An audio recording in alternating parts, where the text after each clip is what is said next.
Kegiatan penanaman dilaksanakan di area persetujuan perhutanan sosial KTH Pakis Manunggal Desa Pakis, yang terletak di Kecamatan Tambakromo, Kabupaten Pati, Jawa Tengah.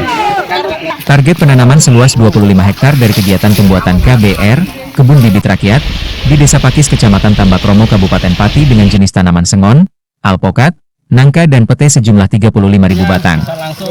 Desa Pakis merupakan salah satu desa di wilayah perbukitan selatan Kabupaten Pati dengan lingkungan yang masih asri dan mayoritas penduduk bekerja di sektor pertanian serta perkebunan. Petani kami itu belum sepenuhnya sadar untuk menanam dan untuk menunjukkan hutan atau memanfaatkan lahan yang sudah diberikan oleh pemerintah itu. Tanaman mulai dari jeruk, alpukat,